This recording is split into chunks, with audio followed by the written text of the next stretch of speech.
Magandang araw o gabi sa inyo. Mahalaga na maibaba ang blood sugar pagkatapos kumain para maiwasan ang pag-umpisa o komplikasyon ng atherosclerosis at diabetes. Kahit na anong edad ay makikinabang sa video na to dahil ang atherosclerosis at diabetes ay nag-uumpisa sa murang edad na 20s at 30s. Ang makikinabang din dito ay yung may diabetes, pre-diabetes, at kahit walang diabetes dahil ang sobrang taas na blood sugar ay naapektuhan lahat. Siguro nahuhulaan na ninyo kung anong mga pagkain yon base sa larawan na nakikita ninyo. Pero may mga detalye na kailangan malaman para mas maging mabisa ito sa pagbaba ng blood sugar. Gaano karami? Kailan kakainin? At gaano kabisa nga ba ang mga pagkaing preload na ito ang ating tatalakayin sa palabas na to? Umpisa na natin. Ang mga sinasabi ko dito ay galing sa mga studies na published sa mga journals at ito ay peer-reviewed at sinuri ng mga espesyalista. Ang una ay 30 ml na olive oil. 30 ml ay 2 kutsara. Sa mga subjects, ang ginawa nila, ininom nila ito 30 minutes before kumain sila ng 65 grams ng mashed potato o na merong 20 grams of glucose. Ang mashed potato po ay mataas ang glycemic index. Pag yan ay kinain nyo, madali ho yung ma-absorb at tumataas agad ng blood sugar nyo. Ito po ang nangyari. So, ito pong itim na to, ito ho yung resulta ng sa mga taong kumain ho or uminom ng olive oil. Ito namang linya na to na meron mga circles, ito ininom tubig lang. Ito namang may square, ang ininom ay tubig at yung oil. So ang makikita natin pagkatapos ng 60 minutes o isang oras, ang uminom ng merong 5 millimole difference between yung taong uminom ng mga tubig at yung uminom ng olive oil. Ang equivalent po niyan sa milligrams in deciliter 90. No? Tingnan nyo, napakalaki ho ng diferensya. Ito po yung importante. Ang sumunod naman po ay isang clinical trial na na-publish sa Diabetes Care. This time, ang ginamit po nila ay whey protein. 55 grams po ng whey protein. Ang whey protein po ay hinalo nila doon sa beef soup. Ito po ang resulta. Pagtuunan natin ang pansin itong table B. Ang mga binigyan po ng whey protein, tingnan natin sa 60 minutes, ang level nila ay mga sabihin natin 10.5. At yung mga walang whey protein, 55 grams, 14. Ang diferensya po niyan ay 3.5 millimoles or 63 milligrams per deciliter. Malaki po. Ito na po ang pangatlo. Ito po yung pinamblish po sa Diabetes Care. Ang kaibahan po nitong study na to ay ginawa ho ito sa mga taong mayroon type 2 diabetes. At 4 na grupo ho ito, no? Yung so lahat ho sila, uminom ho sila ng Metformin. Yung iba binigyan ho ng Vildagliptin or placebo at yung iba naman ay binigyan ng Vildagliptin at 25 grams ng whey protein. Ito po yung resulta, no? So, tingnan natin yung pinakamababa. So, yung mga uminom ho ng Vildagliptin, whey protein, at Metformin, kung ikukumpara natin doon sa uminom lang ng Metformin, ay merong 4 millimole difference. Ito po ay equivalent, ito ay 72 milligrams per deciliter dahil ang isa pong millimole ay 18 milligrams per deciliter ang conversion. Ngayon, so ang laki, no? 72 milligrams per deciliter ang diferensya doon sa nag-Metformin lang at nag-whey protein at Vildagliptin at Metformin. Ngayon, paano naman po kung hindi sila naka-Vildagliptin? So, ang comparison 2 millimoles po ang difference. Doon sa mga uminom ng Metformin lang kumpara doon sa uminom ng Metformin at ng merong whey protein.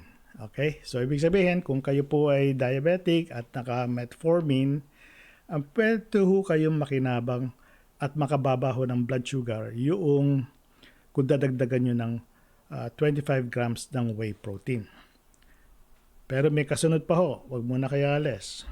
Ang kinain pala nila dito, bago nating malagpasan, 65 grams ng mashed potato na merong 20 grams of glucose at isang egg yolk. Mataas din ho yung glycemic index nyo ng mashed potato ulit.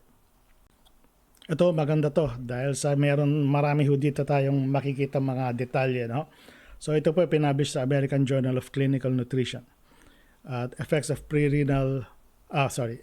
pre-meal consumption of whey protein and its hydrolysate on food intake and post-meal glycemia. Okay, ang ginawa ho nila dito ay pinagkumpara po nila yung whey protein at whey protein hydrolysate. So, may kaibahan po yan no, pag binabasa. So, kinumpara nila, ano ba yung whey protein concentrate? Kung ano mas mabisa, whey protein concentrate or whey protein hydrolysate. Ang isa pang kinumpara nila ang 10 at saka 40 milligrams ng whey protein. So, nakakadalawang study na po tayo na ang ginagamit ay whey protein. Isa kanina ay 55 grams, yung pangalawa ay 25 grams ng whey protein na parehong mabisa. Itong pangatlo ay tungkol din sa whey protein. Pero ang kaibahan ho nito ay kinumpara nila yung whey protein concentrate at yung whey protein hydrolysate. Anong kaibahan ho yun? Yung whey protein hydrolysate ay mayroon hong dagdag na proseso para ang nangyayari mas marami siyang protein at less yung kanyang fat at carbohydrate. Ang ginawa rin ng study na to ay kinumpara nila ang iba't ibang doses ng whey protein.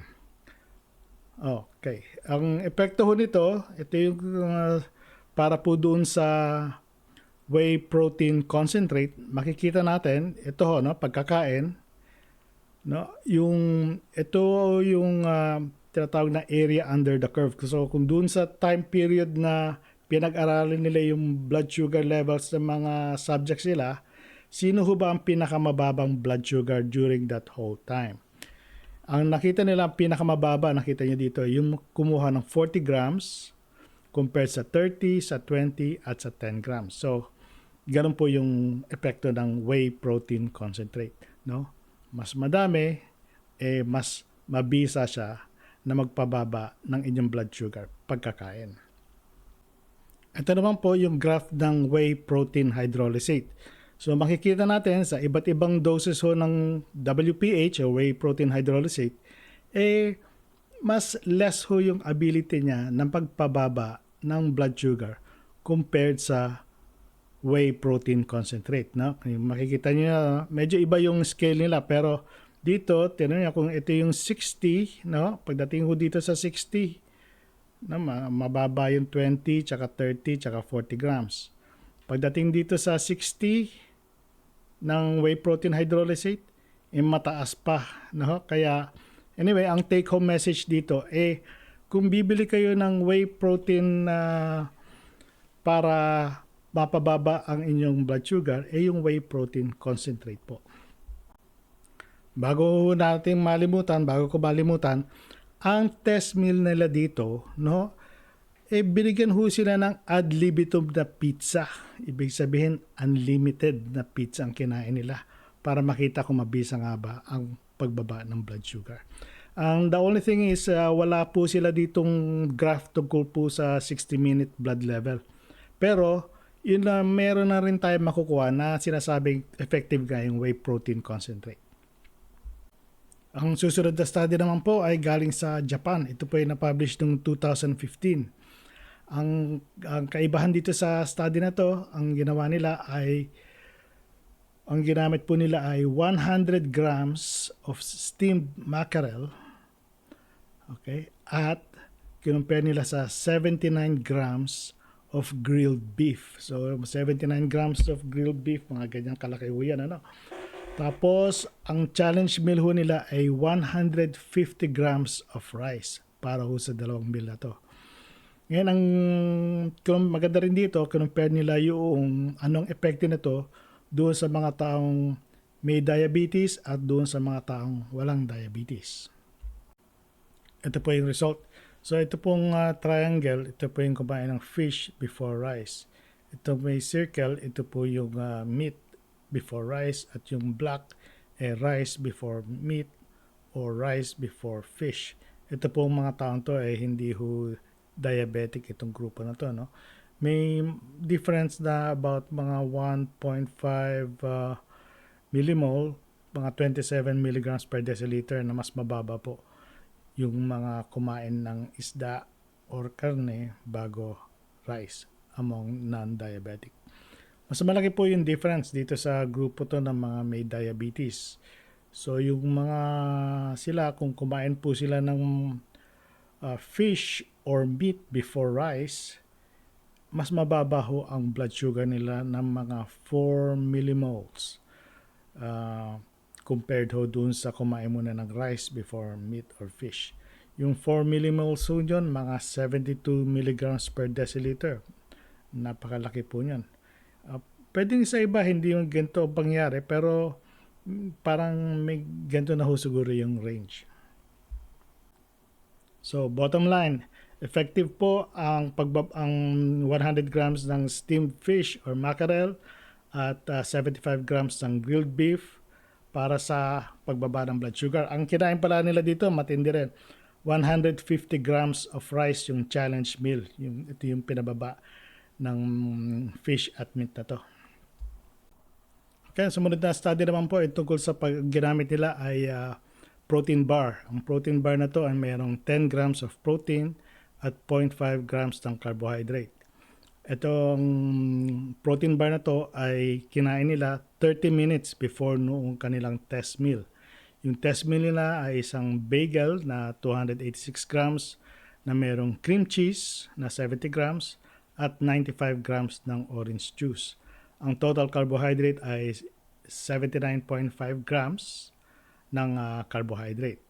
So, ang resulta ho nito ay parehong napababa nila yung insulin at yung blood sugar.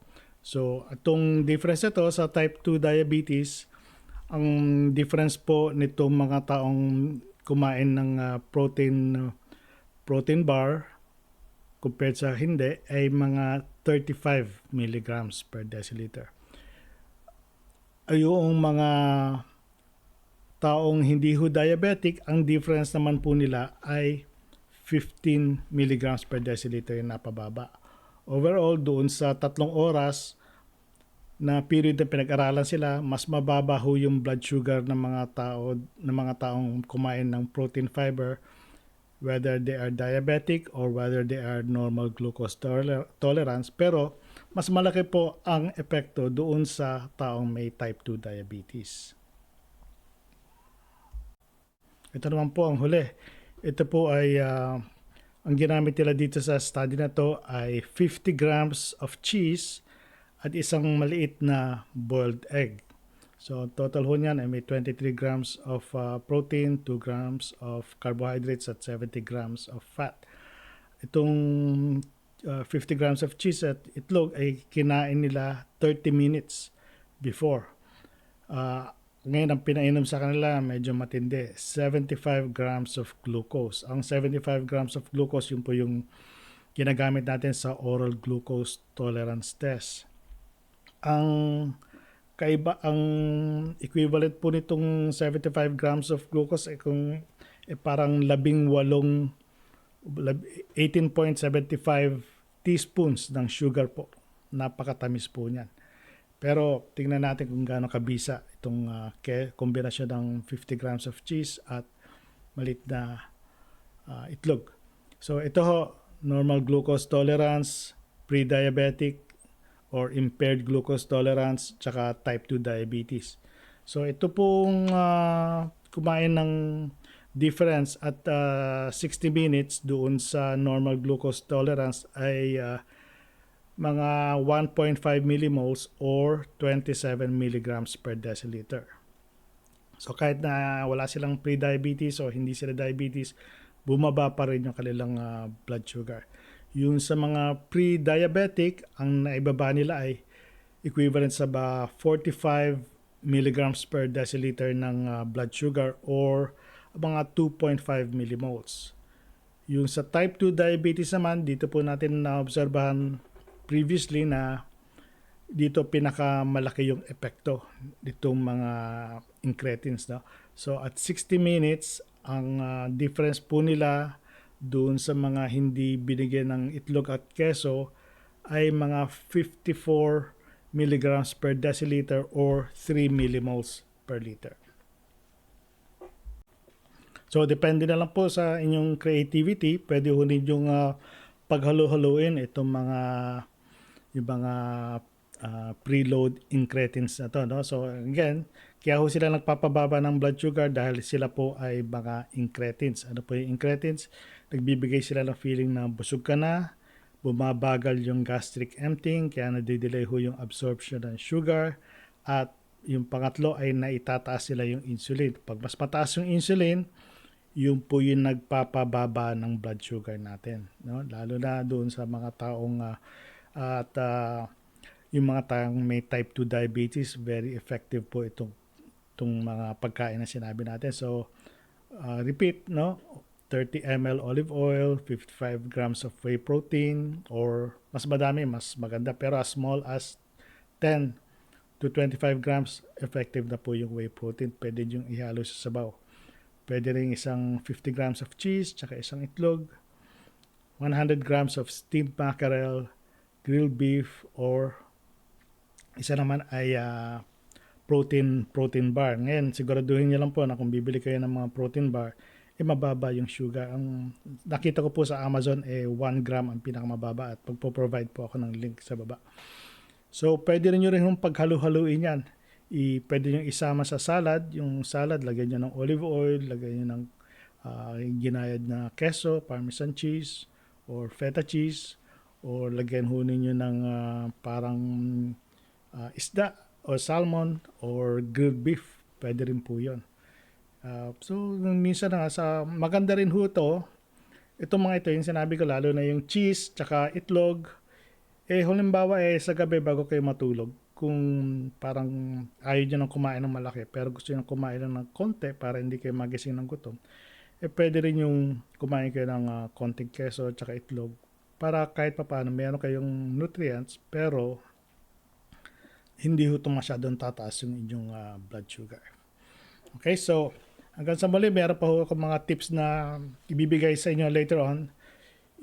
Mag-subscribe po kayo, ipakishare to sa iba. At kung may tanong po kayo, lagay nyo lang sa baba. Subukan nyo, gawin nyo yung bili ho kayo ng glucometer. Tingnan nyo kung bababa nga ba yung blood sugar nyo pag ginamit.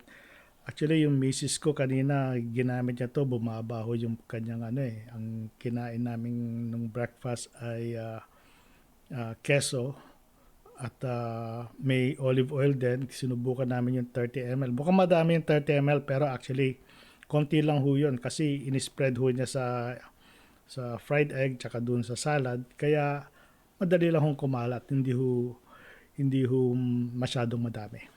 Okay, hanggang sa muli, I hope you magkaroon kayo ng magandang gabi at magandang araw. Maraming salamat po.